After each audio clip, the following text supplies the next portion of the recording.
2 days ago, it was officially announced that Kathleen Kennedy is stepping down as president of Lucasfilm, and Dave Filoni will be fulfilling her role, while Lynn Brennan, I think is how you say her name, is going to be the co-president. If you don't know, Filoni became popular for his work on Clone Wars and Rebels, and he's also done a lot of work on Ahsoka and Mandalorian. From what I gather, Brenwyn is in charge of business strategy for Lucasfilm overall, and acts like a GM of sorts for Lucasfilm. She's been with the company since 1999. Now, if this news were to happen a few years ago, I feel like people would be more excited, but I think at this time, at this moment, people just don't really care anymore about Dave Filoni fulfilling Kathleen Kennedy's spot, because this has been a thing for like probably the past 10 years, is people been wanting Dave Filoni to replace Kathleen Kennedy, and people just wanting Kathleen Kennedy out in the first place. And there is valid reasons of why people do want her out. People will try to use a scapegoat of, oh, she's a woman, that's why people don't want her in the role. No, the work that she has done has shown that she isn't necessarily capable of the job that she had. Just looking at the sequel trilogy, you could see there was no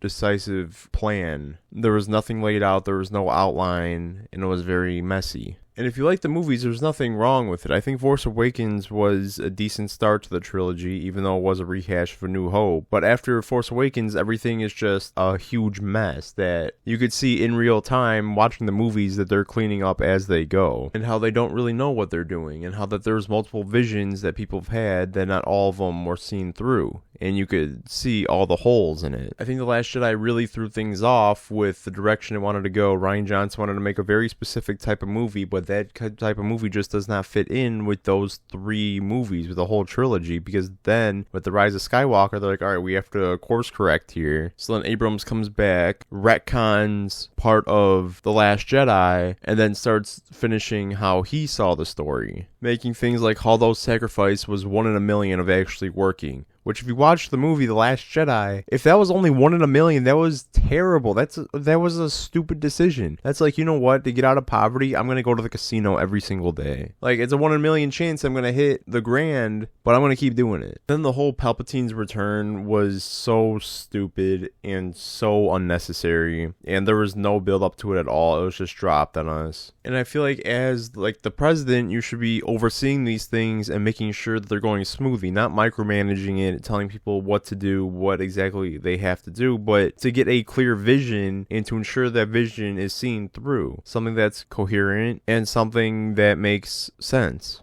Then you have things like Solo. Solo bombed at the box office, but I think it was actually a really solid movie. But because of The Last Jedi's reception, Solo bombs, and then they stopped doing movies like those. I feel like that was another huge mistake, because that was some of the best Star Wars content we got was Rogue One, Solo, and then they stopped doing those Star Wars story type movies because Solo bombed, even though it wasn't Solo's fault and Solo was actually a good movie. This is all stuff that happened under her leadership. It might not necessarily be all 100% her fault. It's not all 100% her fault, but this is stuff you take responsibility and accountability for when you are in this type of position. Now, there is good things that happened while she was president, right? The Clone Wars came back, Andor, Mandalorian. It wasn't all doom and gloom. We did get some really good stuff towards the end, but still, the biggest fumble, I think, of the entire Star Wars franchise was not doing the sequel trilogy properly and not having it mapped out. Now, with Dave Filoni at the helm, I do have confidence in him. I'm not like a lot of other people who think that he's just going to drag the series and the franchise down more and more. I think he's going to lift it up. I think we will see more improvement over time. I think the problem with Filoni is how he treats his OCs, his original characters, like Ahsoka, like Sabine, where he just power scales these characters to like a pretty high scale, and it can interfere with the story a little bit. Like if you see all the analogies used with Ahsoka during the end of Rebels, inside of the Ahsoka show, and then I think he introduced the concept of the world between worlds, so he does have some wacky and concerning concepts. And it's not like everything he's put out has been flawless. Clone Wars is probably 70% good and like 20% mid and 10% bad. Like it is not all good. There is a lot of stinkers inside of Clone Wars. And Rebels, in my opinion, I have never liked Rebels. I think it's just the style of animation, the story, the characters. I never messed with Rebels like that. But I still have faith in Filoni because you could tell he cares about the franchise. He cares about the characters that he makes. He cares about the stories that he makes. Even if I don't like it or agree with all of his decisions, I respect that how much he cares about the franchise. And that's what we need. We need people that care about the franchise and not someone that's just put in the position because they were in previous positions before. But Star Wars has a lot of damage control to do. I don't think it's really in the best place right now. It's going to take years to gain the public trust again. We're going to see with Mandalorian and Grogu how much the public really cares about Star Wars movies, but I don't think it's going to go well. Time will tell. Filoni's got a lot of work on his hands. He's got a lot of repairs to do. And overall,